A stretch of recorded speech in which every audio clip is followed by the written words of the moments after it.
வணக்கம். ஆரணி பட்டு குழுமத்தில் இன்னைக்கு தேதியில் பட்டு பூங்கா வர இருக்கிறது. அந்த பட்டு பூங்காவில் தொழில் வளர்ச்சிக்காக ஆரணியை சுற்றி இருக்கிற சிறு குறு மத்திய பெரு பட்டு உற்பத்தியாளர்கள் அனைவரும் பங்கு எடுத்து இந்த பட்டு பூங்காவை வர பெரிய முயற்சி பண்ணிட்டு இருக்கிறாங்க. இந்த சமயத்தில் ஒன்றுபுரத்தில் இருக்கிற பெரிய மத்திய சிறு குறு பட்டு உற்பத்தியாளர்கள் பற்றி, அவர்கள் எப்படி இந்த பட்டு தொழிலில் முன்னேற்றம் அடைஞ்சாங்க, அவர்களால் இந்த ஒன்றுபுரம் எப்படி இன்னைக்கு பட்டு உற்பத்தியில் ஆரணிக்கு நிகராக வளர்ந்துருக்கு என்பதை பற்றி நம்ம தெரிஞ்சுக்க போகிறோம். அதில் குறு உற்பத்தியாளராக ஆரம்பித்து இந்த 40-50 ஆண்டு காலங்களில் ஒரு பெரிய உற்பத்தியாளராக வளர்ந்திருக்கிற KSG சில்க்ஸ் நிறுவனத்தின் தலைவர் திரு KS கோபால் அவர்களை இன்னைக்கு நாம் சந்தித்து அவருடைய வாழ்க்கை பயணமும் அந்த வாழ்க்கை பயணத்தில் அவர் பட்டு தொழில் எப்படி வளர்ந்துருக்கு, ஒன்றுபுரத்தில் எப்படி வளர்ந்துருக்கு என்பதை பற்றியும் நாம் கலந்துரையாட போகிறோம். வணக்கம் கோபால் அண்ணா. வணக்கம். வணக்கம். உங்களை சந்திக்கிறதுல ரொம்ப மகிழ்ச்சி. உங்களை சந்திக்கிறதுல அதை விட மகிழ்ச்சி எனக்கு.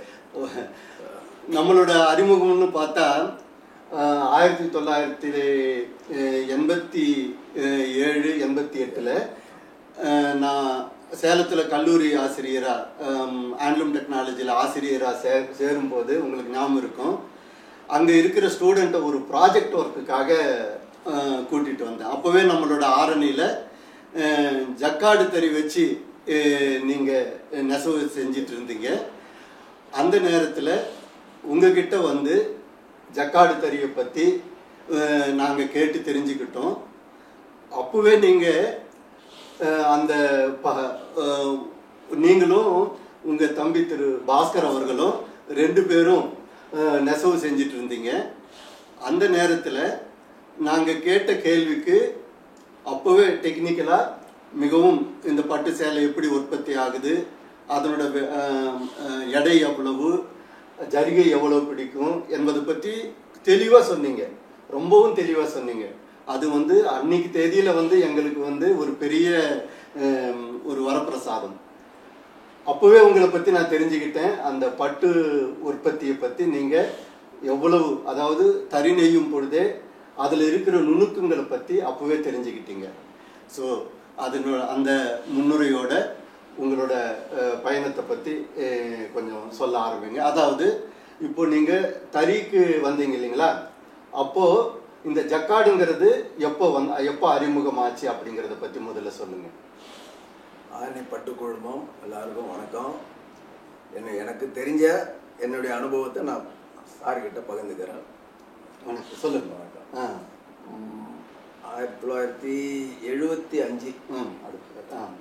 1975 ஜக்காடு வந்து ஊரில் 75 போது 70ல் ஏறக்குறைய 75ல் வந்துடுச்சு. ஒரு 2-3 வருஷம் வந்து இந்த ஜக்காடுன்றது வந்து எலிபென்ட் டமாரன்றாங்க. ஓகே. அது வந்து நார்பட்டு நெய்யறது. இடையில சொங்கு கட்டி கிளி புட்டா போடுவாங்க. அதுதான் ஃபர்ஸ்ட். அதுக்கு முன்ன வந்து லுங்கி நெச்சிட்டு இருந்தோம். சரிங்கண்ணா. அந்த ஜாக்காடுன்னும் போது தான் ஃபர்ஸ்ட் வந்தது. ஜாக்காடு பெட்டின்றதே ஒரு அதிசயமா இருந்தது பார்க்கறதுக்கு. 120 பெட்டி அப்பதான் அதுக்காகத்தான் வந்தது. அது ஒரு மாதிரியா பார்க்கறதுக்கே ஒரு மிஷின் மாதிரி இருந்தது. அது வந்து ஒரு 2-3 வருஷம் வந்து பெருசா ஒன்றும் ரீச் ஆகல. ஒரு 2-3 தறிங்க, ஒரு 4 மேக்சிமம் ஒரு 4-5 தறிக்கு மேலே யாரும் ஒன்றுபுரத்தில் இல்லை. அவங்க நெய்யும் போது நாங்கள்லாம் போய் பார்த்தா அதில் 4 அடி ஒரு நீட்டா ஒண்ணு மெரிப்பாங்க. ஆமா, பேக் செக்னு சொல்ற அந்த விதி. ஏன்னா அதுக்கு முன்னாடி பட்டுல வந்து சின்ன பேக் செக் ஒரு 1.5 அடி தான் இருக்கும். அந்த ஜக்காடை இயக்கிறதுக்காக பெரிய அத மெரிப்பாங்க. அத மெரிக்கும் போது நம்மளால எல்லாம் மெரிக்க முடியாது அப்படின்ற மாதிரி எங்களுக்கும் ஒரு பயம் இருந்தது. அந்த 4-5 பேர் செஞ்சவங்களும் ஒரு பூஸ்ட் பண்ணிட்டு இருந்தாங்க, ஒரு பயம் இருந்தது. அப்புறம் கொஞ்சம் கொஞ்சமா சரி இன்னும் அப்படியே எவ்வளவு நாள் போகும், ஏதோ அப்படியே ஒரு தைரியம் வந்து நான் போய் முதல்ல பரமேஸ்வரி சில்க்ஸ் பெரிய கம்பெனி நாங்க போய் கேட்கும் போது உங்களால எல்லாம் முடியாது, அவர் ஓனர் முருகைய செட்டியார், அவரு பெரிய ஓனரா இருந்தாலும் கடைசி வரைக்கும் எனக்கும் அவருக்கு ரொம்ப ஏஜ் வித்தியாசம், ஃப்ரெண்ட்லியா பேசுவாரு. நான் சின்ன வயசா இருந்தாலும் அவ்வளவு மரியாதை பேசுவாரு. கண்டிப்பா கடைசி வரைக்கும் அப்படிதான் இருந்தோம். அவர் கிண்டலா, உங்களோட பழக்கமே அந்த மாதிரி தானே, எல்லார்கிட்டையும் சிரிச்ச முகத்தோட எப்பவுமே பேச. அவரு கிண்டலோட சொன்னாரு, உங்களால முடியாதுரா, குடும்பப்பா எப்படியோ பாக்குறோம் அப்படின்ட்டு கொடுத்தாங்க. நம்பி போட்டோம். கடைசியா அது வந்து கடைசியா வந்து அவர் வாயாலேயே வந்தது. அந்த அளவு வந்து ஒரு மாசத்துல 7-8 பாவு நெச்சது நான். அப்பா முதல்லயே அந்த ஜக்காடு போட்ட உடனே 120 பெட்டி 8 பாவு நெச்சோம். 8 பாவு நெச்சு பெரிய சாதனை, பெரிய சாதனை. இன்னைக்கு எல்லாம் அதை நினைச்சு கூட பார்க்க முடியாது. ஆனா இன்னைக்கு நெய்யர் பசங்க வந்து இன்னும் அதை விட ஜாஸ்தி. அந்த காலகட்டத்துல அன்னைக்கு இருந்த டெக்னாலஜில அவ்வளவு செஞ்சது அது பெரிய வேலை. அது வந்து அவர் கடவுள் மாதிரி உங்களால முடியாதுன்னு சொல்லி அவர்கிட்ட வந்து நம்ம செஞ்சு கொடுத்தது அது எனக்கு ஒரு பெருமையா இருந்தது. அவர் வாயாலேயே சொன்னாரு, நல்லா பிடிச்சுக்கிட்டீங்க அப்படின்ட்டு. அதுதான் ஒரு டர்னிங் பாயிண்ட் எங்களுக்கு, ஊருக்கே ஒரு டர்னிங் பாயிண்ட். அது எங்களையும் மாத்தது அதுதான். ஓகே, அது அப்படியே போயிட்டு இருந்தது. அதுல இருந்து ஒரு பிரேக் வந்தது. அந்த எலிபென்ட் போய் அந்த காட்டன் 36 இன்ச் பை 36 இன்ச் வந்து ரகம். அப்போ தொய்வு, அப்போ அது சரியா ரகம் ஓடல. அதே மாதிரி மெத்தட்ல வேற வந்தது. அதெல்லாம் வந்து கொஞ்சம் இந்த அளவுக்கு கொடுக்கல. ஓகே, அது 2 கட்டமாவே இருந்தது. திருப்பி வந்து நம்ம காட்டனுக்கு வர்றதுக்கு மனசு இல்லை. பட்டு வந்து அப்போ அவ்வளவு பெருசா தெரியாது, சின்ன சும்மா பாவன்ஸ் பெண்டெக்ஸ் அந்த மாதிரி தான் ஆரணிலவே கொடுத்துட்டு இருந்தது. பெரும்பாலும் ஆரணிலவே வந்து மிஞ்சி போனா வந்து எல்ஐசின்னு சொல்லுவாங்க. அதுல வந்து 3 முத்து 5 முத்து 10 முத்து 15 அப்படி பெருசு இருக்கும். ஆனா இப்போ இருக்கிற பேட்டுங்கெல்லாம் வந்து அப்பெல்லாம் வந்து கிடையாது. அப்போ என்ன ஜக்காடே இல்ல அப்போ வந்து லாக்ஸ் பெட்டி, பெட்டி, அந்த லாக்ஸ் பெட்டி 24 பெட்டி 48 கோல் பெட்டி அதுதான் இருந்தது. அதுல அந்த எல்ஐசி பேட்டு அந்த மாதிரி மட்டும் முந்தி மட்டும் கொஞ்சம் டிசைனா போட்டு வச்சுட்டு இருந்தாங்க. அதுக்கு வந்து கொத்து கட்டி இழுப்பாங்க. திரும்பவும் நானும் நினைச்சேன் அதை கொத்து கட்டி இழுத்து மளிகை போட்டு ஒரு அரை வாட்டுக்கும் எடுத்து இழுக்கிறது. அப்புறம் ஒரு வாட்டுக்கு தான் முதல்ல இது, அப்புறம் தான் அரை வாட்டு வந்து அந்த மாதிரி போட்டுட்டு இருந்தோம். அப்புறம் தான் ஏன் நமக்கு இந்த டெக்னாலஜி நம்ம கிட்ட இருக்குல்ல, ஜக்காடு நம்ம நிச்சயம் இல்லை, இதுல அதை எடுத்தா என்ன அப்படின்ற ஒரு முயற்சி. அதாவது ஒரு பக்கம் கொத்து போயிட்டு இருக்கு, இந்த பக்கம் நம்ம ஜக்காடுங்கிறது காட்டன்ல பழகிட்டோம்.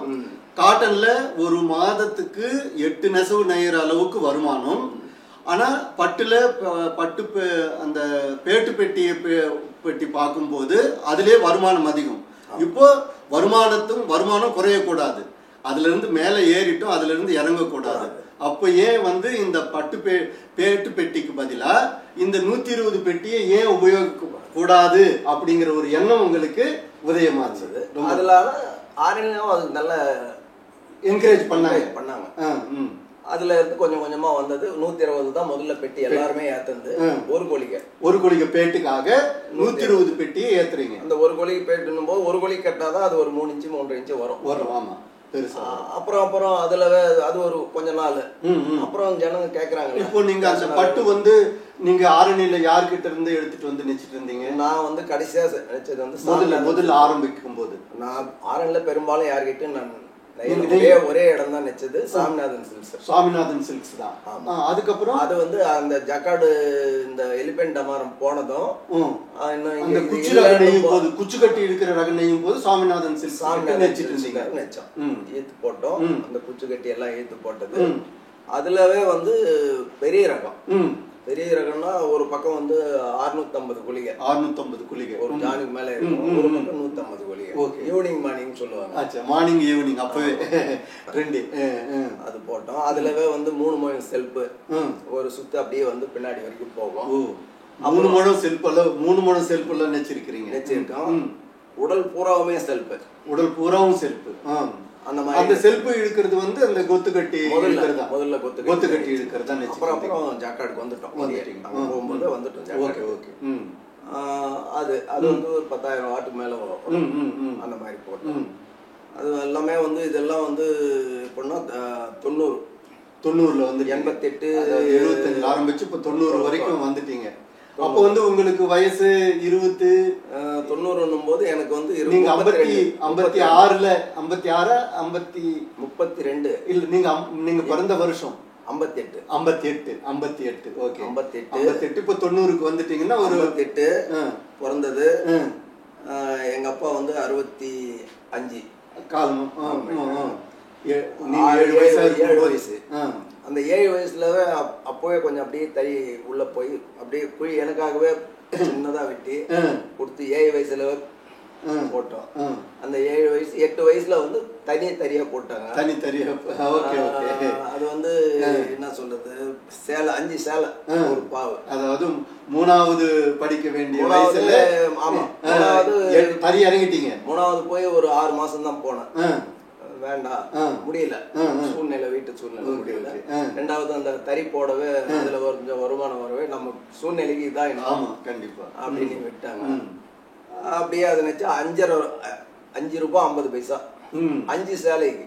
அப்போ ஒரு சேலைக்கு கிட்டத்தட்ட ஒரே 1 ரூபாய் 10 பைசா அந்த இதுல ஆரம்பிச்சீங்க. அது போட்ட நாள்ல இருந்து டெய்லி ஒரு சேலை. அதாவது 6 கஜம் டெய்லி ஒரு 6 கஜம் சேலை. அப்பவே 6 கஜம், அதாவது உங்களோட 8-9 வயசுலயே 8 வயசுலயே 6 கஜம் நெய்யற அளவுக்கு உங்களுக்கு எடுத்துட்டு போய் அந்த சேலை கொடுத்தா அந்த ஓனருக்கு நம்பவே மாட்டாரு. அப்படி சந்தோஷம். எவ்வளவு பையன் இப்படி வந்து கொடுக்குறானே. அதுவும் அதுல தரமா எந்த ஒரு எனக்கு இன்னும் குஷிப்படுத்தணுன்ற மாதிரி அவர் பாக்கெட்ல இருந்து 10 பைசா எடுத்து கொடுப்பாரு. 10 பைசான்றது எவ்வளவு பெரிய, அதாவது 1 ரூபாய் 10 பைசா கூலி, அதுல ஒரு 10%. அப்போ அந்த 1 ரூபாய்க்கு வந்து அப்படியே பாத்தீங்கன்னா ஒரு 10% நீங்க சொல்லே கொடுப்பாரு. அவர்கிட்ட இருந்து இனாமா நல்லா வருடா. ஓகே ஓகே, நான் கொடுக்குறேன். யார் அந்த அவரு அப்ப இருந்தாரு, அவர் தான் நடத்திட்டு இருந்தாரு. அதாவது பரமேஸ்வரி முன்னாடி. ஓகே ஓகே, சரி சரி. அப்புறம் தான் பரமேஸ்வரி. முதல்ல வந்து ஆரம்பமே வந்து 5 சேலை இதுதானே. அதுக்கப்புறம் தான் அமெரிக்கன் சட்டிங்னு வந்தது. அதுக்கப்புறம் தான் வந்து ஜக்கார்டு வந்தது. ஜக்கார்ட்ல இருந்து தான் நம்ம பெட்டியான்னு ஒரு கொஞ்ச நாள் ஈத்தது. பெட்டிங்க வந்தது. இப்போ அதுதான் இப்போ கடைசியா இப்போ எலக்ட்ரானிக் வரைக்கும் வந்துடுச்சு. Okay okay, good. இப்போ சாமிநாதன் சில்க்ல பண்ணிட்டு இருந்தீங்க இல்லையா? அப்போ உடனே சொன்னீங்க கொஞ்ச நாள் தான் பண்ணீங்கன்ட்டு. அப்புறம் எப்படி உங்களுக்கு நீங்க பட்டு சேலை யார்கிட்ட பண்ணிட்டு இருந்தீங்க, இல்ல நீங்களே சொந்தமா? சாமிநாதன் சில்க்ஸ்ல 2 நானும் என் பிரதரும் செஞ்சுட்டு இருந்தோம். நல்லா செஞ்சுட்டு இருந்தோம். அவங்க பெரிய ஒரு ஐயர்னுவாரு. அவரு ஆரணில பெரிய ரகம் நான் நினைச்சது தான் 650 150 பெரிய ரகம். அதுக்கு வந்து இந்த கொத்து கட்டி நெச்சிட்டு இருக்கும்போது செலவு கம்மி, அவங்களே கட்டி கொடுத்துருவாங்க, அப்படி போயிடும். ஜக்கார்டுன்னு வரும்போது அதுக்கு சாமானம் வாங்கணும்ல. வடி கம்பி இந்த மாதிரி அதை வந்து எங்கிட்டவே சொல்லிட்டாங்க, நீங்களே வாங்கிட்டு வந்துருங்க, காசு கொடுக்குறேன் அப்படின்னாங்க. நான் சரி ஓகே அப்படின்னு சொல்லி கொடுத்துட்டாங்க. அந்த காசை எடுத்துட்டு என்னுடைய ஃப்ரெண்டு இதுல சேலத்துல இருந்தாரு. ஃப்ரெண்டு இவர் தான். கண்டிப்பா நைட்டே வந்து நைட் அவங்க உங்க வீட்டுல ஆல்டர் பண்ணி காலையில நீங்களே தான் புகை கூப்பிட்டு போனீங்க. ஆமா, அப்ப வந்து மெட்டீரியல்ஸ் அக்சசரிஸ் எல்லாமே இல்லவே இல்லை. அப்போ வந்து எல்லாமே சேலம் தான். பண்ண முதற்கொண்டு எல்லாமே அங்கதான் வாங்கணும். பர்ச்சேஸ் பண்ணிட்டு வந்தோம். வந்து எல்லாம் கட்டி எல்லாம் நெச்சு ஒரு 4 சேலையும் நெச்சேன்.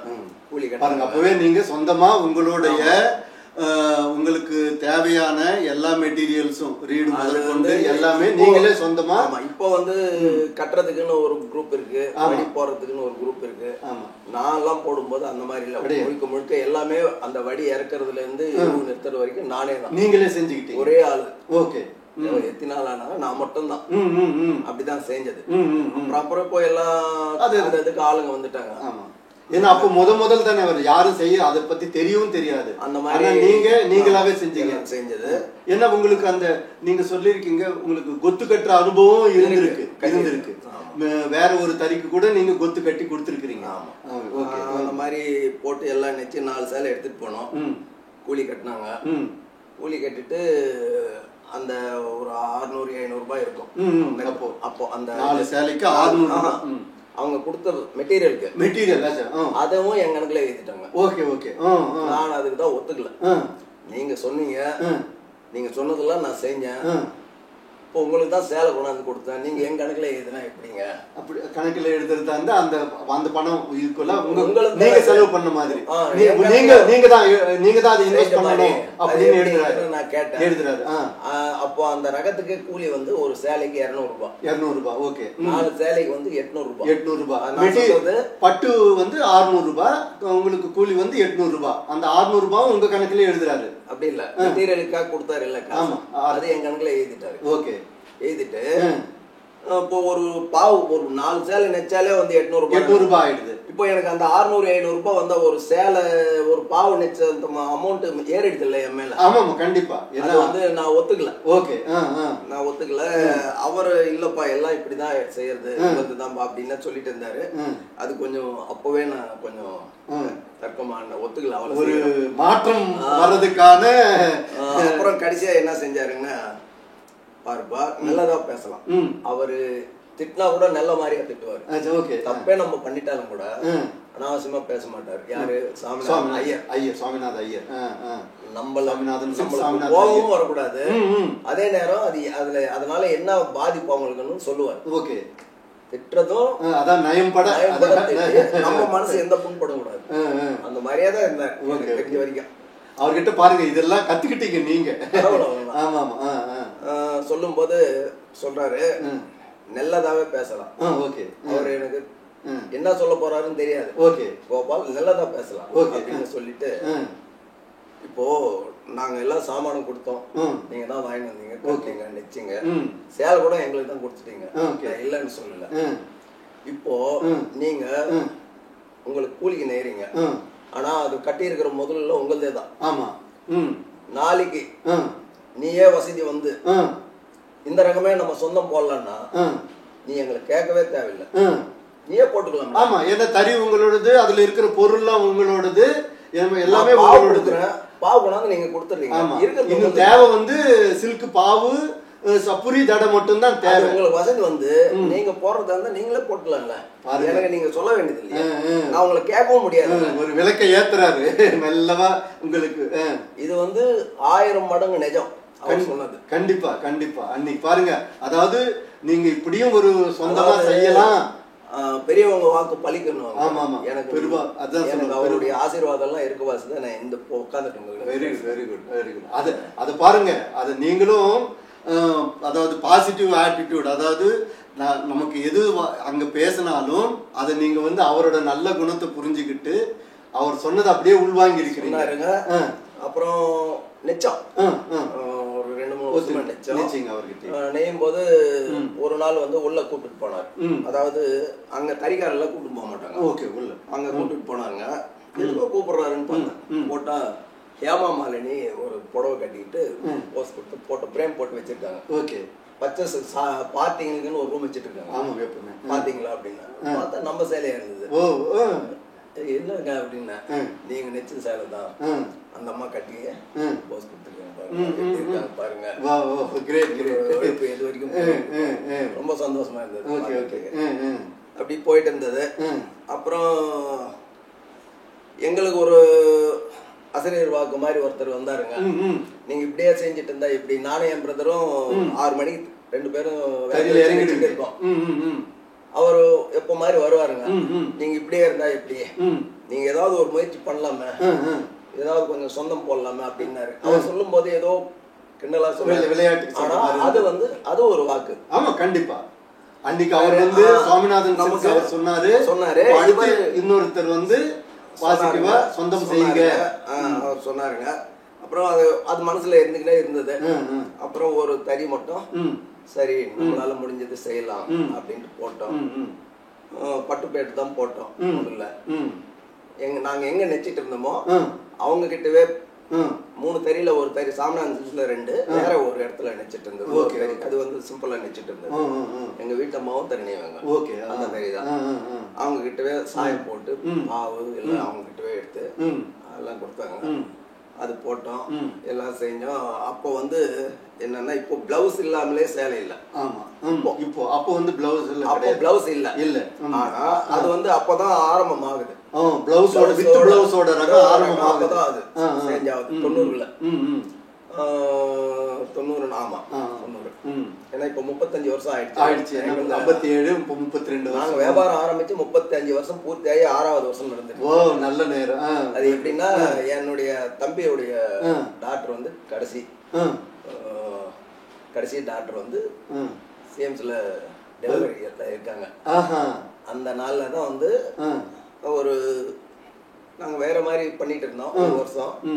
அப்புறம் நானும் என் பிரதரும் தனியா வந்து ஆரம்பிச்சது அப்பதான். ஓகே. அது அந்த அம்மாவுக்கு எவ்வளவு வருஷம் ஆகுதோ அதை விட 1 இயர் அதிகம். அவ்வளவுதான். இன்னைக்கு 2025 ஆகுதுன்னா 95ல ஆரம்பிச்சிட்டீங்க. சொந்தமா வந்து 35 வருஷம் ஆயிடுச்சு. அதாவது 90ல ஆரம்பிச்சிட்டீங்க. 90ல ஆரம்பிச்சிட்டாங்க. Very good very good. அந்த மாதிரி அவர் அந்த பேச்சு சொல்லவே அப்படியே ஓடிட்டு இருந்தது. சரி ஒரு பாவு போடலாம் அப்படின்னு போட்டு எல்லாம் நெச்சி எல்லாம் முடிச்சுட்டு 4 சேலையும் காஞ்சிபுரம் என் பிரதர் தான் எடுத்துட்டு போனாருங்க. ஓகே. போயிட்டு அங்க இருக்காரு, அங்கே ஒருத்தர் தெரிஞ்சவர் எங்க போனாலும் பிளவுஸ் இல்லாத போகவே வேண்டான்ட்டாங்க. ஓ குட். கொஞ்சம் மனசு பேஜாராயிடுச்சு. இந்த மாதிரி முதல்ல முயற்சி பண்றோம் இந்த மாதிரி ஆயிடுச்சுன்னு. ஆனா நாங்க ஒவ்வொரு இடத்துலவும் எங்களுக்கு கஷ்டம்னு வரும்போதெல்லாம் யாரோ ஒரு கடவுள் இருந்து காப்பாத்தினாரு. அச்சா. அந்த கஷ்டத்துக்கு உடனே கடவுள் வந்து கடவுள் மாதிரி ஒருத்தர் வந்தாரு. அத ஒரு கதவை மூடும் போதே இன்னொரு கதவை கடவுள் கரெக்டா திறந்து வச்சு சரின்னு ஒன்னும் புரியல. அப்புறம் எடுத்துட்டு ஆரணி தான் போனோம். ஒருத்தர் மட்டும் சொன்னாருங்க, எல்லாமே நல்லா இருக்கு, உங்களுக்கு எப்படி இந்த ஐடியா எல்லாம் வந்தது அப்படின்னு சொன்னாருங்க. இல்ல நாங்க இப்போ தறி நெச்சிட்டு இருக்கோம், ஏதோ ஒரு பாவு முதல்ல போடலான்னு போட்டோம், எங்களுக்கு தெரியாது பிளவுஸோட போடணும்னு அப்படின்னா அவர் என்ன சொன்னாருங்க, இப்போ எல்லாமே பிளவுஸோட தான்பா, நீங்க போட்டீங்க, இப்போ இந்த 4 சேலை நானும் வாங்கலன்னா நீங்க இதோடவே விட்டுருவீங்க, முயற்சி பண்ண மாட்டீங்க, ஆனா நல்லா இருக்கு, எல்லாமே திருப்தி, ரொம்ப சந்தோஷமா இருக்கு, நீங்க நல்லா வருவீங்க, புடவை அவ்வளவு குவாலிட்டியா நல்லா நெச்சிருந்தீங்க, அவங்களுக்கு விட மனசு கிடையாது, நல்லா பண்ணுவீங்க அப்படின்ட்டு சொல்லிட்டு அந்த 4 சேலை ஒண்ணுமே பேசல, அப்படியே எடுத்துட்டு நான் வித்துக்கும்பா, எனக்கு இது ஒண்ணும் பெரிய வேலை இல்லை, ஆனா உங்களால முடியாதுதான் அப்படின்ட்டு எடுத்துட்டு அப்பவே அந்த 4 சேலை காசு கொடுத்தாரு. அதுக்கப்புறம் வந்து இப்போ தறி நெய்றீங்க, சொந்தமா முதல்ல தறிக்குண்டான பொருள் வாங்குறீங்க, அதுக்கப்புறமா சொந்தமா பட்டு வாங்கி சொந்த நெய்ய ஆரம்பிச்சிட்டீங்க, வேற யாருக்கிட்டயோ நெச்சிட்டு கொடுத்துட்டு இருந்தீங்க, இப்போ முதலா கரெக்டா விற்பனை ஆரம்பிச்சிட்டீங்க, 4 சேலையும் வித்துடுறீங்க, வித்துட்டோம் ஃபர்ஸ்ட் அதான் 4 சேலை வித்துட்டீங்க, அந்த 4 சேலை வித்து அடுத்து அந்த 4 சேலைக்கும் பாவு எல்லாம் வாங்கி போட்டு அதாவது அந்த வந்த வருமானத்துக்கு உடனே அப்படியே அதான் முயற்சி, திரும்பவும் அதே இன்வெஸ்ட்மெண்ட், அந்த 4 சேலையில கிடைச்ச பணத்தை திரும்பவும் அப்படியே தொழிலுக்காக இன்வெஸ்ட் பண்றீங்க. பண்ணோம், செஞ்சோம், கொஞ்சம் ஒரு சில கலர் எல்லாம் சொன்னாருங்க அவரு, அங்க திருப்பி ஒரு பிரேக், அதை முடிக்கும் போது அவரால நம்ம கிட்ட வாங்க முடியாத சூழ்நிலை ஆயிடுச்சு, அவருக்கு எல்லாம் நம்மளுக்கு நல்ல மாதிரியா சொன்னாருங்க, ஏதோ ஒரு அவங்க சூழ்நிலை இருக்கும்,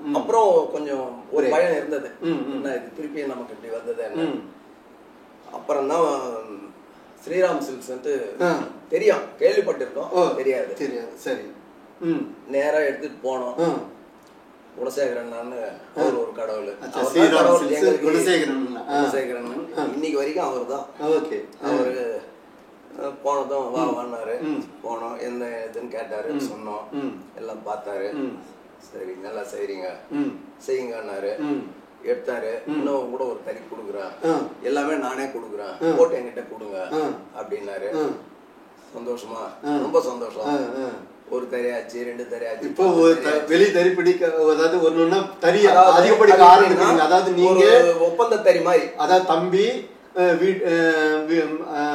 மிஸ்ஸஸ் கோபால் அவங்களும் நெய்றாங்க, இந்த தறியை விட்டுட்டு இன்னும் ஒரு தறியை அவங்க மூலியமா பிடிக்க ஆரம்பிக்கிறோம். படிச்சோம். 10-15 தறி வரைக்கும் அங்க நடத்த அவர் கொடுத்தாரு. ஓகே, சூழ்நிலையில எதுவுமே யோசனை பண்ணாம நம்ம போய் எப்போ கேட்டாலும் கொடுப்பாரு. அது ஒரு கணக்கு வச்சுட்டு இருந்தாரு.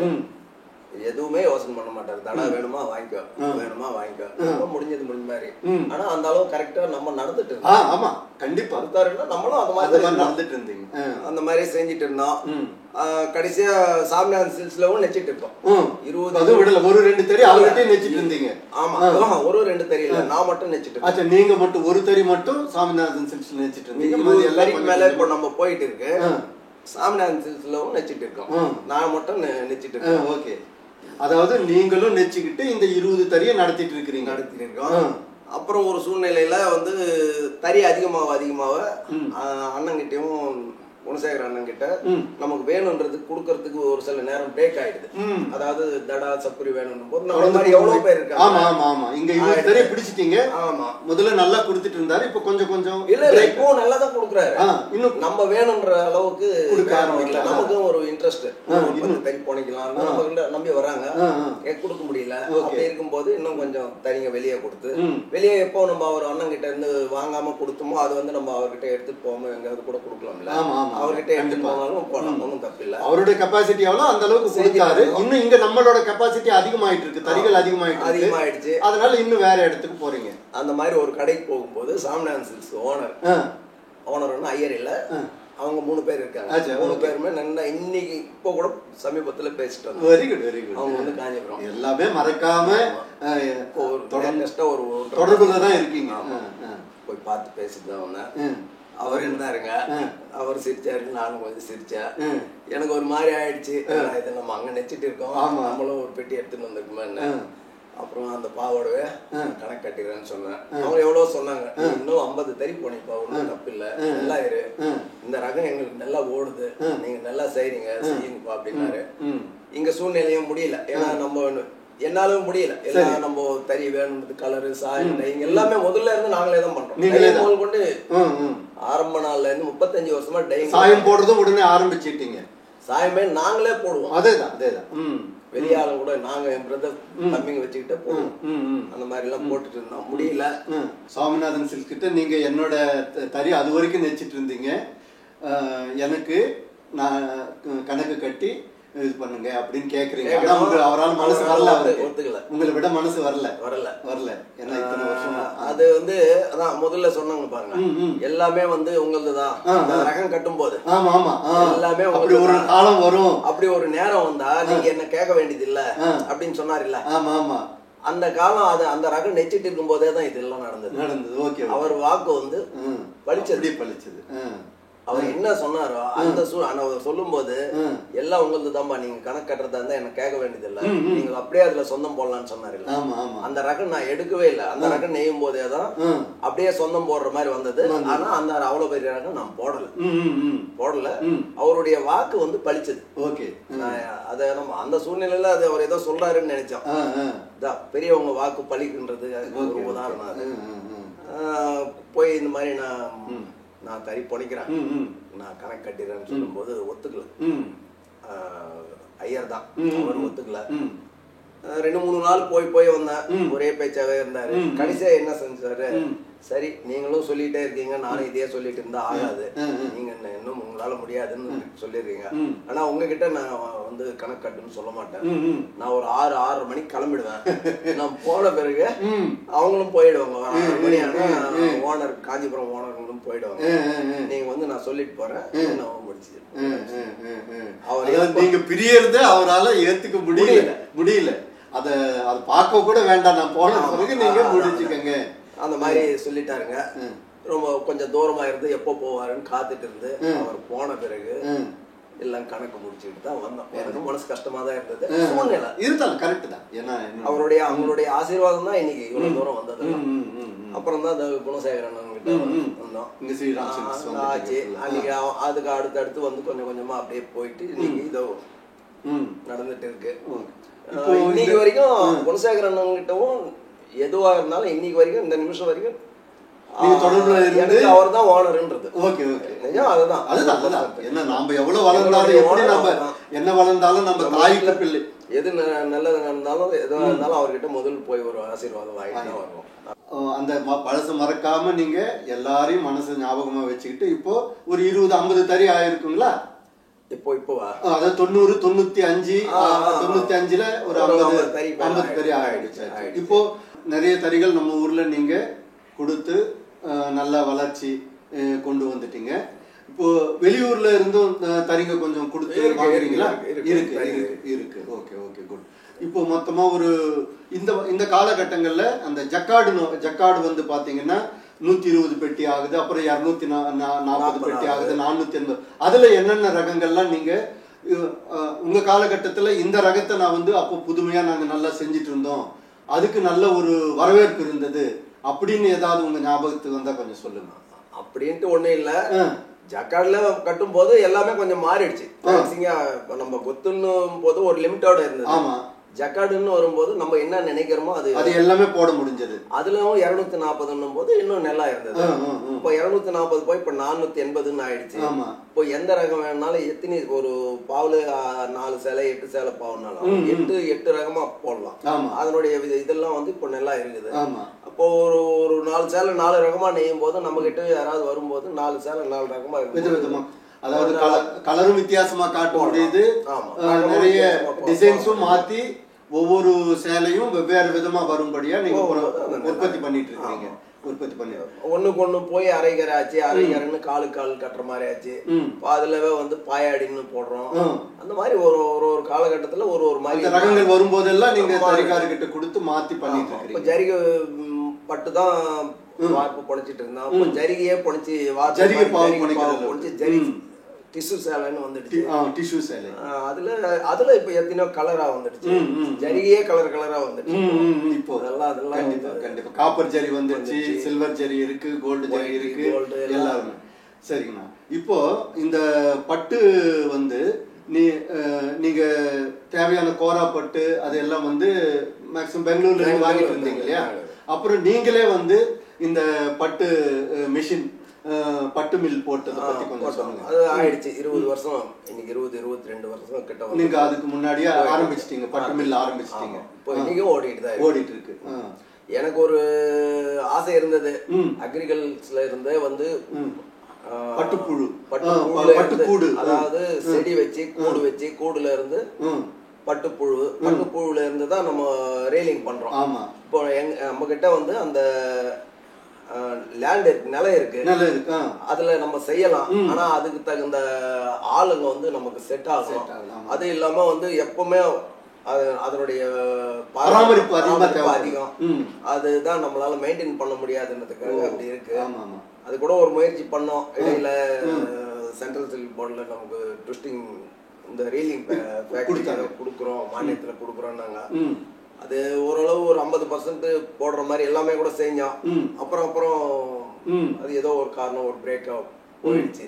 அதை செய்யணும்னு எனக்கு ஒரு ஆசை இருந்தது. ஏன்னா அந்த தழையில இருந்து பூச்சில இருந்து பட்டுல இருந்து சேலை வருது இல்ல, அது 0ல இருந்து எல்லாமே செஞ்ச மாதிரி இருக்கும் அப்படின்னு ஒரு ஆசை இருந்தது. அது நம்ம ஊர்ல பாத்தீங்கன்னா தன்னிறைவு பெற்ற கிராமம்னு சொல்லலாம். ஏன்னா நமக்கு கோரா மில்லு இங்க வந்தாச்சு. அதே மாதிரி டையிங் இருக்கு. டையிங் ஆன பிறகு நெசவு போடுறது, நெசவு போட்டு அந்த நெசவுக்கு தேவையான வடி கட்டுறவங்க, சாயம் போடுறவங்க, அப்புறம் வந்து அந்த பாவு போட்டு கொடுக்குறவங்க, அவங்க எல்லாருமே நிறைய குடும்பங்கள் அதுல வளர ஆரம்பிச்சிருச்சு. இன்னும் ஒரே ஒரு பகுதி அந்த பட்டு வளர்ப்பு மட்டும்தான். கண்டிப்பா அதுவும் நீங்க சாதிச்சு காட்டணும். அப்ப சாதிச்சு காட்டும் பொழுது இந்த ஒண்ணுபுரத்திலேயே சொன்ன மாதிரி எல்லாமே பட்டு புழுவுல இருந்து பாகி பட்டு சேலை வரைக்கும் வர்ற ஒரு ஊரா கண்டிப்பா அந்த மாதிரி வந்தா நம்ம சுத்தி இருக்கிற வில்லேஜ் எல்லாமே நல்லா இருக்கும். ஆமா, அக்ரிகல்ச்சர் சம்பந்தப்பட்ட இது வந்து செரிகல்ச்சர்னு சொல்லுவாங்க. இந்த செரிகல்ச்சர் சம்பந்தப்பட்டவங்க யாராவது ஒருத்தர் உங்களோட நிலம் வாங்கி உங்களுக்கு ஒத்துழைப்பு, ஏன்னா நீங்க நிறைய பண்ணுவீங்க, நல்லாவே தெரியும். எந்த தொழில இறங்கினாலும் அதை முழு முனைப்போட நீங்க செய்வீங்க. இந்த இதுவும் வளரணும், கண்டிப்பா வளர்ந்து அது உங்க கையால நடக்கணும்னு நான் இப்பவே இறைவனை வேண்டிக்கிறேன். அப்புறம் இந்த டையிங்கும் ஒரு இம்பார்ட்டன்டான இது இல்லைங்களா?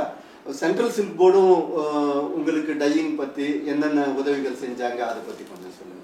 சென்ட்ரல் சில்க் போர்டில் இப்போ நம்ம வந்து தலைமுறையா வந்து சாயம் போட்டு தாத்தா காலத்துல இருந்து இதான் செஞ்சுட்டு இருக்கோம். ஆமா, எப்பவுமே நம்ம தொழில் குலத்தொழில்ன்றது இது. ஆமா, காட்டணும் நாம தான் சாயம் போட்டு பட்டு வந்த பிறகு நீங்களே சொன்னீங்க உங்க தம்பிங்களை வச்சுட்டு நீங்க அந்த பழைய மெத்தட்ல சாயம் போட்டு இருந்தோம்.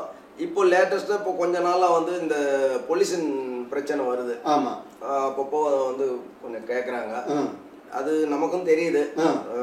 கலர் தண்ணி வந்து நம்ம விடுறது தப்புதான். ஆனா அதுக்கு ஒன்றும் புரியல, மாற்று வழி இல்ல. அதுக்கு தான் இப்போ சென்ட்ரல் சில்க் போர்டு இப்போ நம்ம ஆரணி பட்டு பூங்கான்ட்டு பட்டுக்குழு இப்போ நம்ம ஆரம்பிச்சு செஞ்சுட்டு இருக்கோம். அதுல வந்துடுச்சுன்னா கொஞ்சம் நமக்கு இந்த பிரச்சனை குறையும். அந்த மாதிரி வரும்போது நம்ம டையிங் அங்கதான் போய் போடணும். ஓகே, மீதி வந்து டையிங் செய்யறதுக்காகவாவது நமக்கு கண்டிப்பா பூங்காவுல ஒரு சுத்திகரிப்பு நிலையத்தோட ஒரு சாய ஃபேக்டரி அங்க வந்துருச்சுன்னா நம்மளோட சாயம் போடுறதெல்லாம் அங்க போட்டுக்கலாம். அதுக்கு முன்னாடியே நீங்க சாயம் போடும்போது நல்லா தெரியும், சென்ட்ரல் சில்க் போர்டுல இருந்து நிறைய உங்களுக்கு மெஷினரிஸ் எல்லாம் கொடுத்தாங்க. அப்பவே வந்து நீங்க நம்ம தொட்டி சாயம் தான் நம்ம போடுறது. அப்பவே நீங்க பாய்லர் அதெல்லாம் சொல்லுங்க, அதை பத்தி சொல்லுங்க. பாய்லர் அது அவங்க கொடுத்ததை நீங்க உபயோகப்படுத்திட்டீங்க. அது ஒரு 15 வருஷம் முன்னாடியே போட்டீங்க. 15 வருஷத்துக்கு முன்னாடியே சென்ட்ரல் சில்க் போர்டு கொடுத்த 10 வருஷத்துக்கு முன்னாடி போட்டோம். இப்போ 3வது யூனிட்டா நாங்க போட்டிருக்கோம். 3வது யூனிட் போட்டுட்டீங்க. முதல் கொடுத்த யூனிட்டும் போய் அடுத்த ஒரு யூனிட் போட்டோம். இப்போ 3வது யூனிட் தான் இப்போ போட்டுட்டு இருக்கிறது. ஓகே, பாய்லரு அது எல்லாமே வந்து ஹீட்டு ஒரு இடத்துல நடக்கும். என்ன சொல்றது, அந்த ஹீட் ஆகி பைப் லைன்ல ஸ்டீமா வரும். யாருக்கும் எங்கேயும் புகை இருக்காது. எல்லாம் நல்லாவே இப்போ ஏசி போட்டு விட்டு அது வேலை செய்யும். அந்த அளவுக்கு அது டெக்னாலஜியா இருந்தது. அப்படியே பழகிட்டாங்க. இதுக்கு மேல எல்லாம் வந்து வெறும் வச்சு போட சொன்னா போட கண்டிப்பா அவங்களையும் நல்லா இருக்கு. ஓகே, அதெல்லாம் வந்த பிறகு இன்னும் சாயம் கூட குவாலிட்டி ஆயிடுச்சு. நம்ம அந்த கையில வெறும் வச்சு போடுறது சாயத்தை விட இது இன்னும் அந்த ஸ்டீம் எல்லாம் வந்து ஈவனா வரும். ஆமா, எல்லாமே வந்து ஈவனா வரும்போது எவ்வளவோ அது அந்த டையிங்கும் சாரல் இல்லாம கரெக்டா நல்லாவே வருது. இதுல ஒரு 80% கையில போறோம்னா அது இன்னும் 10% கூட தான் இருக்கும். நல்லாவே வருது. அந்த மாதிரி வருது. கொஞ்சம் பிரச்சனை இப்போ இந்த பொல்யூஷன் பிரச்சனை அது கண்டிப்பா அதுவும் நம்மளுக்கு இப்போ தீந்துடும். வேலை நடந்துட்டு பட்டு பூங்கா வந்ததுன்னா அந்த பிரச்சனையும் நமக்கு மாறிடும். அதுதான் இப்போ நமக்கு கொஞ்சம் தொழிலுக்கு கொஞ்சம் பாதிப்பா தெரியுது. கண்டிப்பா வந்துடும். அதுவும் கண்டிப்பா இப்போ எலக்ட்ரானிக் ஜக்கார்டு எல்லாம் வந்துருச்சு இல்லைங்களா? இப்போ நீங்க மற்ற நெசவாளிகள் நம்ம உங்ககிட்ட நிறைய பேர் வந்து வீவர்ஸ் நல்லா ஒர்க் பண்ணிட்டு இருக்கிறாங்க. அவங்க கிட்ட இருந்து உங்களோட எதிர்பார்ப்பு என்ன? ஃபியூச்சர்ல இன்னும் எதிர்காலத்துல இப்படி இருந்தா இன்னும் நம்மளோட வளர்ச்சி இதை விட ஒரு படி மேல போகும் அப்படிங்கறத பத்தி இப்போ வந்து எலக்ட்ரானிக் ஜாக்கார்டு எல்லாம் வந்து கவர்மெண்ட் மானியத்துல வாங்கியிருக்காங்க. நம்ம கிட்ட இருக்கிற வியூவர்ஸ்ல வந்து வீவர் சர்வீஸ் சென்டர்ல வந்து 30 எலக்ட்ரானிக் ஜாக்கார்டு வந்து அதுல கொஞ்சம் நம்ம கிட்ட போட்டிருக்காங்க. 800க்கு 850 960 அந்த மாதிரி போட்டிருக்காங்க. அதுவும் வேலை நடந்துட்டு இருக்கு. இப்போதான் இன்னும் அதுல இருந்து இறங்கல, அது வேகமா நடந்துட்டு இருக்கு. அதெல்லாம் வரும்போது இன்னும் நல்லா இருக்கும். நம்ம என்ன நினைக்கிறோமோ அந்த டிசைன் வரும். நான் முன்ன சொன்னோம்ல சேலைக்கு மாத்திரம் அது வந்து மாத்தினாலும் அதுக்கு முன்ன ப்ராசஸ் ரொம்ப அதிகம். அட்டை அடிக்க வேண்டிய பண்டல் பண்டலா வரும், எடுத்துட்டு போய் மாட்டணும் செய்யணும். இப்போ இந்த எலக்ட்ரானிக் ஜாக்கார்டு வரும்போது ஒண்ணு இல்ல, ஒரே சிப்பு அதை கொடுத்துட்டோம்னா நம்மளே கூட இங்க இருந்து போன்ல அமிச்சா கூட அவர் அதை பார்த்து அவர் போட்டுட்டு இருப்பாரு. ஒரு சேலைக்கு ஒரு ரகம் என்ன வேணாலும் செய்யலாம். அப்படி வரும்போது இன்னும் தொழில் நல்லா இருக்கும். கண்டிப்பா நீங்களும் எலக்ட்ரானிக் ஜாக்கார்டு போடுவீங்க இல்லைங்களா? இல்ல, அது வந்து விவர்ஸ்க்கு அவங்க மானியத்துல கொடுக்கும்போது அவங்க வாங்கிடுறாங்க. 10% அவங்க கட்டி வாங்கிடுறாங்க. நமக்கு அதனால என்னன்னா டிசைன் கொஞ்சம் நல்லா இருக்கும். அவங்களுக்கும் வந்து இப்போ வாரத்துல ஒரு சேலை நெய்றாங்கன்னா இன்னும் ஒரு 2 நாள் முன்னாடியே ஆயிடும். ஏன்னா அதுல அந்த அளவு ஃப்ரீனஸ் இருக்கு. Okay, best. இன்னும் வளர்ச்சி நல்லா இருக்கும். Very good.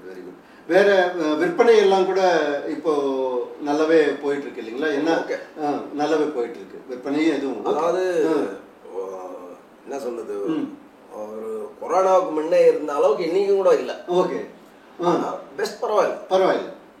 கொரோனாவுக்கு அப்புறம் கொஞ்சம் தொய்வு இருந்தா கூட இப்போ பரவாயில்லைங்கிற அளவுக்கு தான் போயிருக்கு. அதுக்கு ஒரு காரணம் வந்து எல்லாம் டிசைனு எல்லாம். அது இல்லாம முன்னெல்லாம் வந்து ஒரு மாசத்துல 8 சேலை நெய்கிறோம், இப்போ 4 சேலை தான் நெய்வாங்க. எதுக்குன்னா போச்சுன்னா ரகம் அந்த மாதிரி எல்லாம் மாறி பெரிய ரகம் போடுறாங்க. அதனால கவுண்டிங் குறையுது. நமக்கும் வந்து 10 சேலை விற்கிற இடத்துல ஒரு 5 சேலை வித்தா கூட பரவாயில்ல அப்படின்ற மாதிரி ஆயிடுச்சு. அது மாதிரி எல்லாம் ரகம் மாறுது. அவங்களும் வியூவர்ஸும் கொஞ்சம் நல்லா இருக்காங்க. நமக்கும் ஒரு நிம்மதி. ஓகே இப்போ இருக்கிறது சூழ்நிலை நல்லாவே இருக்கு. இப்போ இந்த எலக்ட்ரானிக் ஜக்கார்டு இல்லாம புட்டா போடுறதுக்கு மிஷின், கோர்வை ரகங்கள்லாம் கூட நாம இப்போ வந்து ஒரு பக்கம் உட்காந்துட்டு கோத்துட்டு இருந்தாங்க. இப்போ எங்க அந்த மாதிரி இல்ல, எல்லாமே வந்துச்சு. மிஷின் வந்தாச்சு. அதை விட இன்னும் சூப்பரா இருக்கு. பினிஷிங் நல்லா இருக்கு. அதே மாதிரி புட்டாவு கூட இப்போ அந்த மாதிரி போடுறாங்க. இல்ல டெக்னாலஜி மாற எல்லாமே நல்லதா. ஆனா அதான் ஒண்ணுபுறத்துல வந்து டெக்னாலஜி மாறும் போது எல்லா டெக்னாலஜியுமே வியூவர்ஸ்ங்க வந்து நல்லா அடாப்ட் பண்ணிக்கிறாங்க. அந்த இன்ட்ரெஸ்டோட செய்யறாங்க. Okay good. இப்போ நம்ம ஊர் பொறுத்த மட்டில் தறிகள் வந்து எண்ணிக்கை, அதை நீங்க சொல்றதை பார்த்தா எண்ணிக்கை குறைஞ்சா கூட நாம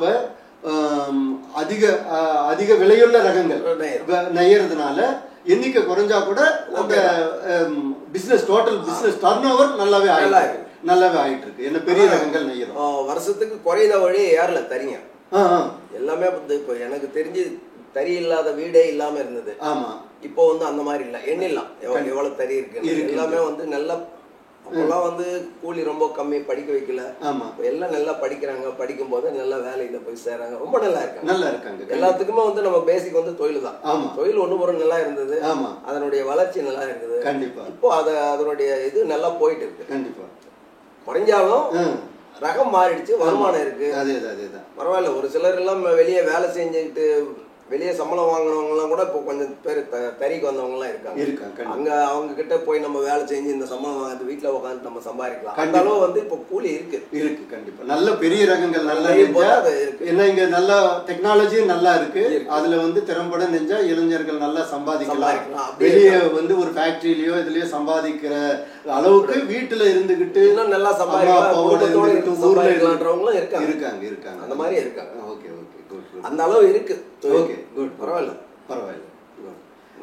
நான்லாம் வந்து செய்யும் போது 200 ரூபாய் இருந்தது. நான் கடைசியா நம்ம சாமியான் சொன்னோம்ல, 200 ரூபாய் ஒரு சேலை பூரா நம்ம போடும்போது 800 ரூபாய் ஃபுல்லா. இப்போ அதெல்லாம் வந்து கணக்கு பண்ண சம்பந்தமே இருக்கு. கண்டிப்பா. அவ்வளவு அன்னைக்கு விலைவாசி ஓகே தான். இப்போ அப்படி கூட நீங்க குறைந்தபட்சம் எந்த ரேஞ்ச் சேலை தயார் பண்றீங்க, அதிகபட்சம் எந்த சேலை தயார் பண்றீங்க? ஒரு பிரைஸ், செல்லிங் பிரைஸ், அதாவது விற்பனை எவ்வளவு? ஹேண்ட்லூம்னும் போது 10,000க்கு உள்ள எடுத்து ரொம்ப ரேர். 10,000க்கு குறைவான, 10,000க்கு அதிகம் தான். நீங்க தயார் பண்ற சேலைகள் எல்லாமே 10,000 ரூபாய்க்கு அதிகம் தான். விற்பனை இதுவே வந்துச்சு. கண்டிப்பா ஒரு சேலைன்றது. ஆமா, அதுவே வந்து டையிங் பண்ணும்போது பார்த்தா கணக்கு பண்ணா இது ஒரு 6, 7, 8 ரூபாய் வந்துருது. அதுல மார்ஜின் அதெல்லாம் போடும்போது அதுல இருந்து ஒரு 25,000, ஒரு 30, 40,000 வருது. 40,000 ரூபாய் சேலை வரைக்கும் விற்கிறீங்க. இந்த வெட்டிங் சாரீஸ் என்ன ஜரிகை போட்டு பண்ணும்போது வெட்டிங் சாரீஸ் எல்லாம் நிறைய பண்றீங்க. 40,000 வரைக்கும் சேலை நல்லா உற்பத்தி பண்றீங்க. Okay, good. அப்போ அதே மாதிரி நெசவாளிகளுக்கும் வந்து அந்த கூலி அவங்க எவ்வளவு அளவுக்கு சம்பாதிக்கிற அளவுக்கு உங்ககிட்ட ரகத்தை பொறுத்து மாறும். தோராயமா சொல்லுங்க. இந்த அதாவது மினிமம் செஞ்சவங்க இப்ப இந்த 10,000 ரூபாய் 15 ரூபாய் செய்யறவங்க மாசம் எவ்வளவு சம்பாதிக்கலாம் ஆவரேஜா? உங்ககிட்ட இந்த 40,000 சேலை நெய்யறவங்க மாசம் ஒரு 40,000 சம்பாதிக்கிறோம், 30,000, 20,000 சம்பாதிக்கிறவங்க இருக்கிறாங்க இல்லையா நம்ம ஊர்ல? அதான் 20,000 இல்ல 50,000 சம்பாதிக்கிறாங்க. அதை சொல்லுங்க. ரகத்துக்கு தகுந்த மாதிரி அதிகமா செய்யறோம், நல்லா செய்யறவங்க உங்க 50,000 கூட சம்பாதிக்கிறாங்க. அதை சொல்லுங்க.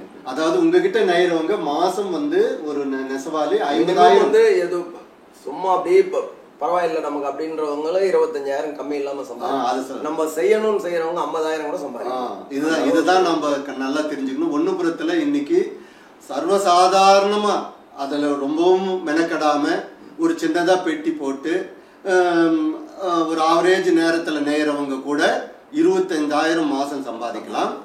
அதையே திறம்பட இன்னைக்கு இருக்கிற தொழில்நுட்பம் பிரகாரம் எலக்ட்ரானிக் ஜக்கார்டு போட்டு, அதாவது அரைவாட்டுக்கு ஒரு தடவை பாக்ஸ் ரகம், இப்போ பாக்ஸ் எல்லாம் கூட வந்துருச்சு. அரைவாட்டு பாக்ஸ் போட்டு இந்த கோர்வை ரகம், கோர்வை பெட்டி போட்டு, புட்டா பெட்டி போட்டு நெய்யறவங்க மாதம் வந்து 50,000 வரைக்கும் சம்பாதிக்கலாம் அப்படிங்கிற ஒரு சூழல்ல தான் ஒண்ணுபுரம், அந்த சூழல் வரைக்கும் ஒண்ணுபுரம் வளர்ந்துருக்குங்கிறத பெருமை தானே நமக்கு. கண்டிப்பா பெரிய ஊருங்களுக்கு வேலை கொடுக்குது.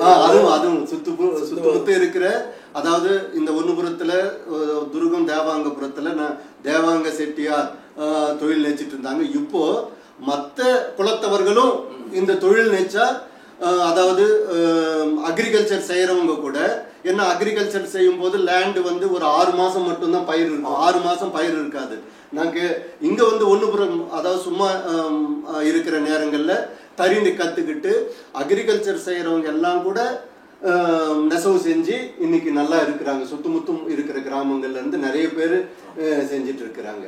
அதுவும் நான் கேள்விப்பட்டேன். அதாவது இன்னும் கூட ஒரு பெருமை மிகுந்த விஷயம் என்னன்னா, இவர் ஆத்மநாத் ஐயா கிட்ட பேசும்போது அன்னி காலகட்டத்தில் 80களில் பார்த்தீங்கன்னா இங்கிருந்து ஆரணிக்கு போற பஸ்ல நம்ம ஊர்ல இருந்து 4-5 பேராவது ஒவ்வொரு பஸ்லயும் ஏறுவாங்களாம்.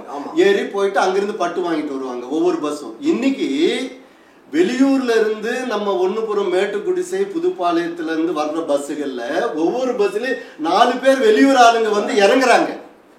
4 பேர் வெளியூர் ஆளுங்க வந்து இறங்கி நம்ம கிட்ட இருந்து பட்டு வாங்கி போய் போறாங்க. இது வந்து எவ்வளவு ஒரு பெரிய மாற்றம், எவ்வளவு பெரிய மாற்றம். ரொம்ப ரொம்ப சந்தோஷம்னா, அதாவது இந்த உங்களோட வளர்ச்சிங்கிறது நீங்க ஒரு ஊரையே வளர்த்து இருக்கிறீங்க. அது இல்லாம இன்னொன்னு எனக்கு உங்ககிட்ட உங்களோட பெருமை என்னன்னா, இவங்களுடைய இதுல வந்து இந்த ஊருக்காக நிறைய நீங்க செஞ்சிருக்கிறீங்க. பொதுப்பணிகள் பார்த்தீங்கன்னா உங்க தலைமையில நீங்க நிறைய பொதுப்பணிகள் செஞ்சிருக்கிறீங்க. இன்னைக்கு நம்ம ஊர்ல மண்டபம், இன்னைக்கு நம்ம திருமணத்துக்காக கண்ணமங்கலம் போக வேண்டிய சூழ்நிலை இருந்தது. எல்லா திருமணமும் நம்ம ஊர்ல வந்து முதல்ல வீட்டுல நடந்துட்டு இருந்தது. மண்டபத்துல தான் நடக்கிற சூழ்நிலை. வீடுகள் சின்னதான பிறகு மண்டபத்துல தான் நம்ம திருமணம் பண்ணும் போது நம்ம ஊர்ல இருந்து எல்லாருமே நம்ம கண்ணமங்கலம் போய் தான் திருமணம் பண்ணிட்டு இருந்தோம்.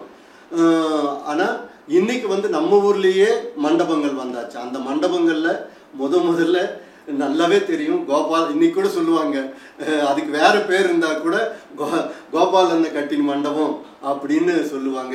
நீங்க அதுல என்னன்னு இல்ல பில்டிங், அதாவது சிவில் இன்ஜினியரிங், அதாவது உங்களுக்குள்ள ஒரு நல்ல ஒரு டெக்ஸ்டைல் இன்ஜினியர் இருக்காரு. நான் பார்த்த இடத்துல இருந்து சிவில் இன்ஜினியர், நீங்க ஒரு நல்ல ஒரு சிவில் இன்ஜினியர். உங்க தலைமையில நீங்க எத்தனையோ கட்டடங்கள் கட்டி இருக்கிறீங்க. அதுல மண்டபம் நீங்க உங்களோட இது. ஆனா இன்னும் கூட ஒரு தடவை என்கிட்ட பகிர்ந்துட்டு இருக்கிறீங்க, இன்னும் இதை பெரிய மண்டபமா ஆக்கிடணும். இப்போ இது பத்தல, நமக்கு கெப்பாசிட்டி பத்தல. இந்த சின்ன மண்டபம் பெரிய மண்டபம் சேர்ந்து பெரியது மேலவும் ஒரு தளம் போட்டு பெரிய மண்டபமாக பண்ணணும்ட்டு நீங்க என்கிட்ட கருத்தை தெரிவிச்சிருக்கிறீங்க.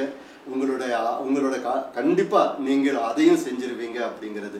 இப்போ வந்து அடுத்தது பாத்தீங்கன்னா, உங்களோட சொந்த வாழ்க்கையை பத்தி வரும்போது உங்க மிஸ்ஸஸ் அவங்க கோபால் துணைவியார் அவங்க உங்க கூடவே தறி நெச்சு உங்களுக்கு உதவியா இருந்திருக்கிறாங்க. உங்க குடும்பத்தை பத்தி கொஞ்சம் சொல்லுங்க. ஏன்னா இன்னைக்கும் நீங்க அதுலயும் ஒரு உதாரணமா இருக்கிறீங்க. அது உங்க இதுல இருந்தே சொல்லுங்க. நாங்க வந்து 2 பேரு பெருசு. எனக்கு வந்து 3 பொண்ணுங்க. Very good. பெரிய பொண்ணு வந்து கவர்மெண்ட் டீச்சரா இருக்காங்க, மேடவாட்டம், சென்னை.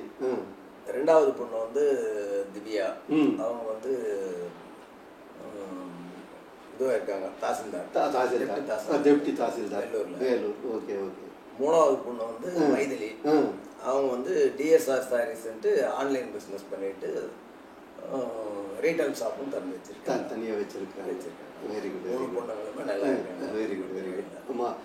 மருமகன்களும் உங்க கூட நல்ல பிசினஸ்ல அவங்க பார்த்துட்டு இருக்கிறாங்க. இதுல வந்து அவங்க வந்து அப்பவே பாத்தீங்கன்னா எங்க ஊருக்கு பெரிய உதாரணமா இருந்திருக்காரு. பொண்ணுங்களை இந்த மாதிரி ஒரு பக்கம் தறி நெச்சிருந்தா கூட அவங்க துணைவியார் வந்து அவங்களுக்கு பெண் பிள்ளைகளுக்கு நல்ல ஒரு கல்வியை கொடுத்து அவங்க நல்லா படிக்க வச்சு முதல் பெண்ணை வந்து ஒரு ஆசிரியர் வேலைக்கும், ரெண்டாவது பெண் பார்த்தீங்கன்னா நம்ம ஊரை பொறுத்த மட்டும் அப்பெல்லாம் வந்து இந்த டிஎன்பிஎஸ்சி குரூப் எக்ஸாம் எழுதுறதெல்லாம் ரொம்ப கம்மி. அதுலேயும் உங்க பொண்ணு தான் முதல்ல வந்து டிஎன்பிஎஸ்சி எக்ஸாமை கிராக் பண்ணி நம்ம வந்து அந்த வழியாகவும் குரூப் 1 ஆஃபீஸர் வரைக்கும், குரூப் 3 குரூப் 2ல போகாமல் டைரெக்டாக குரூப் 3 குரூப் 1 வரைக்கும் இன்னைக்கு உயர்ந்திருக்கிறாங்க. அதுலேயும் உங்கள் மகள் வந்து நல்ல ஒரு உதாரணமாக இருந்திருக்காங்க. அப்புறம் மூணாவது பார்த்தீங்கன்னா அவங்க வந்து இங்கே +2ல் டெக்ஸ்டைல் குரூப் படிச்சுட்டு பிஹெச்டியில் டெக்ஸ்டைல் முடித்தாங்க. அங்கேயும் டிஸ்ட்ரிக்ட் ஃபஸ்ட்டு, இங்கேயும் திருவண்ணாமலை டிஸ்ட்ரிக்ட் ஃபஸ்ட்டு அவங்க. அப்புறம் பிஹெச்டிலையும் ரேங்க் ஹோல்டர், அவங்க rank holder, medalist, gold medalist. அப்புறம் அவங்க வந்து வெளியே வேலையில் சேர்ந்தாங்க, வேலையில் நல்லா பணியாற்றிட்டு இருந்தாங்க. சாஃப்ட்வேர் இன்ஜினியராக இந்த பிஹெச்டி காலேஜ்லேருந்து உடனே பிளேஸ்மெண்ட் ஆகி சாஃப்ட்வேர் இன்ஜினியராக இருந்தாங்க. அப்புறம் சாஃப்ட்வேர் இன்ஜினியர்லேருந்து தொடர்ந்து அவங்களே வந்து ஒன்றுபுரத்தில் வந்து சின்னதாக ஒரு பொட்டிக் ஆரம்பித்தாங்க. இன்னைக்கு டெக்ஸ்டைல் படிக்கிற எல்லா கேர்ள்ஸ் ஸ்டூடெண்ட்ஸுக்கும் ஒரு உதாரணமாக இருந்து அந்த சின்ன பொட்டிக் ஆரம்பித்து இன்னைக்கு வேர்ல்டு லெவலில் அது வேர்ல்டு லெவலில் வெப் பிஸ்னஸ் எப்படி பண்ணலாம் அப்படிங்கிறதுக்கும் அவங்க முன்னோடியாக இருந்திருக்கிறாங்க. டிஎஸ்ஆர் சாரீஸ் அப்படிங்கிற நிறுவனத்தை ஆரம்பித்து இன்னைக்கு ரொம்பவும் அற்புதமாக நடத்திட்டு இருக்கிறாங்க. அதாவது முன்மாதிரியான மங்கையர் அப்படிங்கிறதுல மங்கையர் அவார்டெல்லாம், ஆனந்த விகடன் அவார்டெல்லாம் கூட வாங்கியிருக்காங்க. இது எல்லாம் வந்து அதாவது தொழிலில் ஒரு பேலன்ஸ், குடும்பத்தையும் பேலன்ஸ் பண்ணி மற்ற தன்கிட்ட ஒர்க் பண்ணுற எல்லாரையும் உயர்த்தி இன்னும் கூட அந்த ஒரு முக்கியமான இதெல்லாம் உயர்த்திருக்காங்க. இன்னும் கூட உங்களோட ஒரு பெருமையாக நான் என்ன பார்க்குறேன்னா, நீங்கள் வந்து குறு உற்பத்தியாளர் ஆரம்பித்து ஒரு சிறு உற்பத்தியாளர் ஆரம்பித்து வரும்போது நீங்கள் பல பேரை வளர்த்து விட்டுருக்கிறீங்க. ஆமாம், நீ பிஸ்னஸ் பண்ண ஆரம்பிக்கிறியா, ஆரம்பி அப்படின்னு சொல்லிட்டு உங்களோட பலத்தினால எத்தனையோ உங்களை சார்ந்து இருக்கிறவங்கள நீங்கள் ஒரு வியாபாரியாக ஆக்கியிருக்கிறீங்க. அதுவும் வந்து பெருமைப்பட வேண்டிய விஷயம். ரொம்பவும் சந்தோஷம்னா உங்களோட வாழ்க்கை பயணம், அதில் நம்மளோட ஒன்றுபுரத்தினோட வளர்ச்சி, இந்த சில்க் பார்க்குக்கும் சரி, சில்க் பார்க் வர்றதுக்கும் நம்மளுடைய இந்த சிறு குறு உற்பத்தியாளர்கள் எல்லாமே நீங்கள் நிறைய தேவையான போது முதலீடு பண்ணி அது அந்த பூங்கா விரைவிலே வரணும் அப்படின்னு முயற்சி பண்ணிட்டு இருக்கிறீங்க. RMKV அவரோட தலைமையில் நம்மளுடைய திரு ரகுபதி ராமசாமி அவர்களுடைய மேலாண்மையில் கண்டிப்பாக ப்ராஜெக்ட் எல்லாம் ரெடி ஆகிட்டே இருக்கு. அந்த பட்டு பூங்காவும் வந்துடணும், இன்னும் நம்மளுடைய தொழில் சிறப்பாக இருக்கணும், உங்களுடைய இந்த பெரும் முயற்சி வளர்ந்துக்கிட்டே இருக்கணும், உங்களுடைய இன்னும் எண்ணங்கள், அதாவது ஒரு பட்டு உற்பத்தி நகரமாகவும் நம்மளுடைய ஊர் மாறணும் அப்படிங்கிற கனவு எல்லாமே நல்லா நிறைவேறும். ரொம்ப ரொம்ப நன்றிண்ணா, உங்களுடைய வாழ்க்கை பயணத்தை பகிர்ந்துக்கிட்டது. எல்லாரோட சார்பாகவும் பட்டு பூங்கா சார்பாகவும் என்னுடைய வணக்கத்தை பதிவு பண்ணிக்கிறேன். நன்றி.